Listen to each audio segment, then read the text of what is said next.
how to check piston to valve clearance. So this is the last step when I'm doing an engine build. So this is kind of, you know what your piston protrusion is, you know what your valve recession is, you know what your head gasket thickness is. So in your head, you should already have mapped out pretty close to where you are on piston to valve.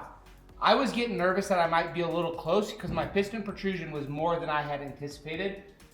And that's actually a good thing because I want a pretty high compression engine. However, we have to check it now because I don't trust that we have just miles and miles of clearance. So what we're gonna do first is we're going to set our engine up to where we have some way to measure where top dead center is.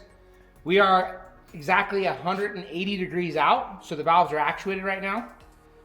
So we're gonna check this against where the piston is in 3 spots. We're gonna do 0 degrees, 7 degrees before top dead center, and 7 degrees after top dead center. So I have my dial indicator all set up. The dial indicator is ran in because we're gonna be pushing this down, so you wanna have plenty of travel. And I'm using a digital one because that makes it really easy for you guys to be able to see what I'm seeing on the screen. So we're zeroed out, we're really, really close to zeroed. So now what we're gonna do is we're gonna actually run this valve in using the lash adjuster until you feel resistance. You're not gonna keep cranking when you get resistance because you will bend a valve. All right, so we're just gonna run this in, and you'll see it counting up here. 25 thousandths. The absolute minimum clearance is 45 thousandths, and that's risk zone.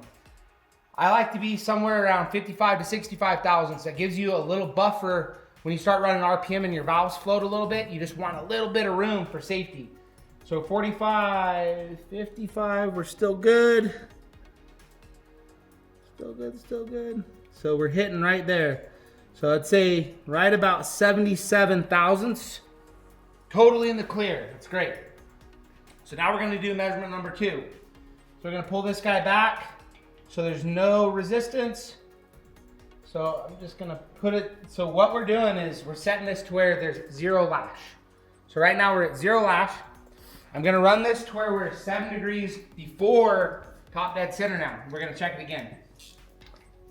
If you wanna get real fancy, I actually have a laser pointer to do this if I was getting really anal about it, but we have enough clearance, so I'm not worried. All right, so now we're 7 degrees before top dead center. We're gonna come back, we're gonna check the same thing again. So we're just gonna run it down. And this is, so when the cam is actually actuating the valves, you're making sure that you still have clearance both directions on the up and the downstroke. We're still good, still good, still good. We're hitting right there, so about 110. So we're at 110. Plenty of clearance on that side. So we'll go back to 0. 0 lash. Now we're gonna go the other direction. We're gonna go 7 degrees after top dead center.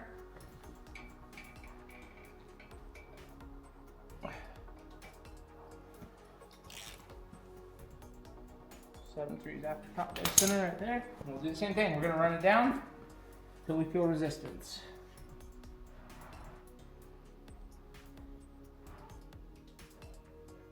Right there, 110, maybe 109. But we have ample clearance any direction. So I am not concerned that these are gonna meet each other in a way that I don't want them to. So we're all good to go there. So you're gonna do that same thing. So we did it on our exhaust. You'll do it on your intake as well. Once you've done it for all of them, you really only needed to do it for whatever cylinder had the highest piston protrusion. So when you measure piston protrusion, you should do it for every cylinder. You mark which one's the highest. Ours was number 1. I'm doing it at number 6 just because I wanted to show the test for Connor. And we'll do it on both sides just to verify everything's good. As long as you have, let's say, 60 thousandths or so, you're in the clear.